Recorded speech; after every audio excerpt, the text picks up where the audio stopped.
Are we too much or are we not enough?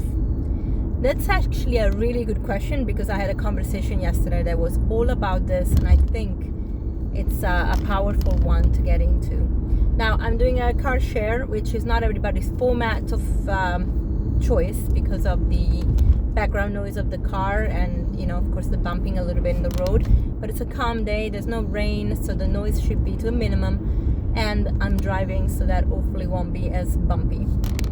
And the dash cam is actually quite stable, so bear with me. I'm gonna make it short though. It's just for social. If you're grown up, if you're raised in a family where your caregivers were unable to be true caregivers, to care for your needs, it's quite likely that you are going to be subconsciously lacking and feeling like you're not enough, because when you are put in a position where you become the caregiver of other people around you, you have to always meet their expectations. And parents or caregivers don't always know they're doing this. It's not like everybody's a narcissist and just is malignant about it, but it depends on the trauma of the parents, right? So it goes down lineages. I know my parents get very offended when I share this, and this will be another cause for a message about it, I'm sure. But the truth is, we have to talk about it, because as I learn and I recognize certain things, then I want to share them. Like, I recognized not long ago that actually I had very narcissistic tendencies, especially in my 20s, but how could I not when I grew up in a setup that actually really promoted that kind of behavior? And it really just got regulated maybe a couple of years ago. I mean, of course, the people in my life that don't appreciate the boundaries and the changes I'm going through will still call me a narcissist, and that's okay. I have to accept it. But the truth is, I am doing the work. My therapist knows I'm doing the work. She is my best cheerleader in a time actually when I really needed a sounding board, because I started doing so much work that I'm like, okay, I'm having all these moments of eurekas, and I need someone to validate, because I don't want it to be just my understanding or trying to justify my bias. So I was so happy to actually get a really good therapist, which was a friend's suggestion. She's amazing. So on the back of that, I started really just breaking things down, and as I share here, the conversation yesterday brought up this innate need sometimes to feel like we are enough, we are meeting other people's expectations, but if we are requiring something for ourselves, we are told we are too much. So here is the thing: we are all enough for the time, the position, the skills, and the gifts and the tools we have at that particular moment in time. In 5 years' time, in a year's time, in 6 months' time, even in a month's time, things might look very different. You might feel that actually your standards are so much higher for yourself that you're like, actually I'm more than enough, and other people's standards may be too low for you. And I really wish that becomes the case very quickly. Not that we have to become, again, narcissistic, but in the sense that we want to feel like we are okay with where we are at, and recognizing that in this moment in time, this is what I can offer, this is what I have available to me and to you. And if you don't appreciate it, it's really not about me, it's about you.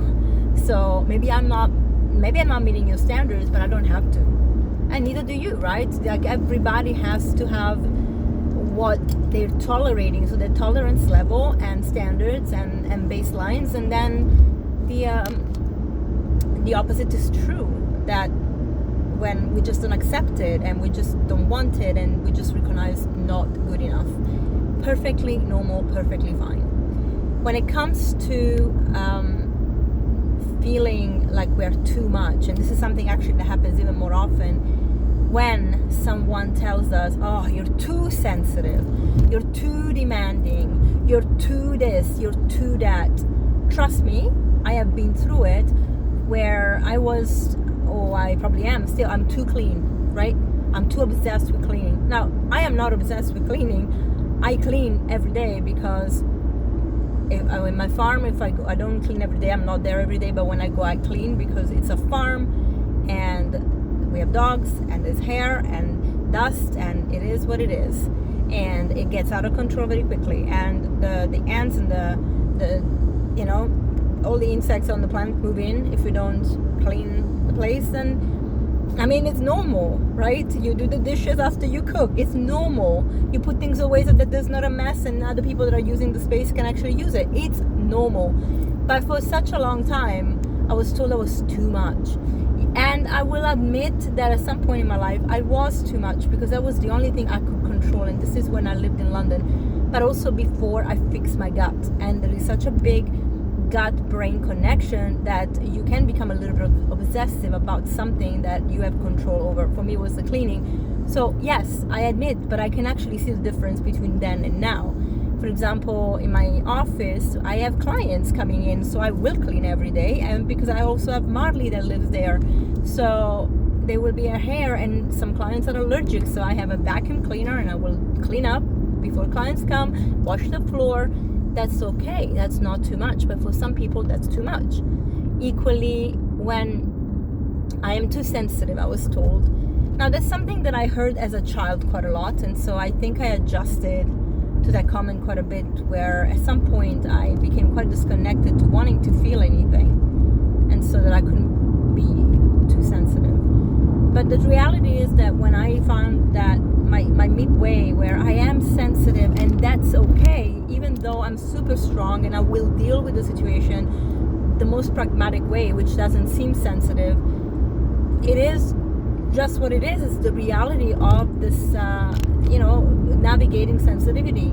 If I sit there taking everything personally, that's not good. That will just drain my energy and make me feel depleted.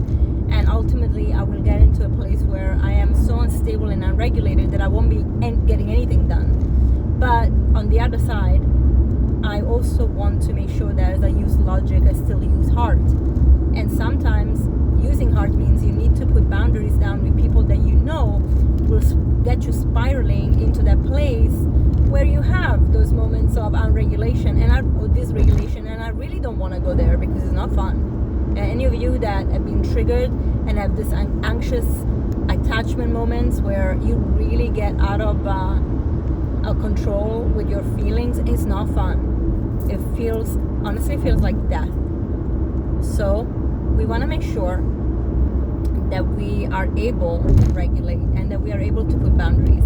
And if other people perceive these boundaries as too hard, so we are too much, too hard, then it's their problem, not yours, right? You do what makes you feel safe.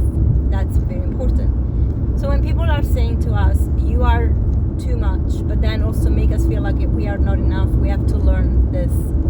Is it about us truly, or is it about them? In my heart of hearts, I really feel that it's about other people's projection of where they're at. Because again, we can only work with the tools that we have, and this is not just us feeling in a certain way, but the people that make us feel in that way. So there are, of course, people that are malignantly narcissistic. There are people that are completely avoidant and they will actually hurt inherently everyone in their path because they don't know how to even be kind or nice or open or soft.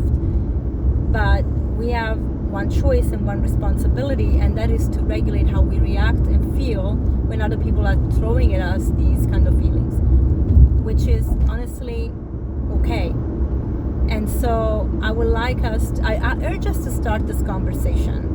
If you are called to share, please do share here below. We can actually even plan a live and have a few people pitch in. I would love that. I would love to actually share these conversations, because I feel like sometimes we are also passively listening to people talking about it, but we're actually not sharing ourselves. And yes, sometimes it can be quite, intimidating to open up and talk about some things. Again, especially if you have family members that maybe are triggered by what you're sharing, and we have to just be aware that that can happen. But I think it's really important for us to open up and be aware that we can be ourselves and we can share proudly and we can share our journey, and we also have the right to change, to develop, to grow as we learn. Because if we don't do that, then we are really not living our best humanity. So if you want to share your tips on how to handle being too much or not enough, please do. Help the community, because as women we go through this quite a lot in work, at home, with our children. Sometimes that mother guilt is a real thing. Every time I talk to my clients, they're like, I don't have just my life, I have to think about my children. And they truly don't even put their own needs anywhere in the front seat. They are all the way in the booth, and quite honestly sometimes they even forget they're there, and you can see them, like they actually look spent. They look like their eyes are really like tight and tired. And although I don't have children, I can't relate to that particular part, and I probably am grateful, because I don't know that I could handle it. I do want to inspire mothers to also think about themselves for a moment, because this is universally true. If we fill our cup, then we are able to help others and pour over into theirs. If our cup is empty, we are running on borrowed time, borrowed neurons, borrowed peace, borrowed everything, until we completely lose it, and then we are not really doing a favor to ourselves or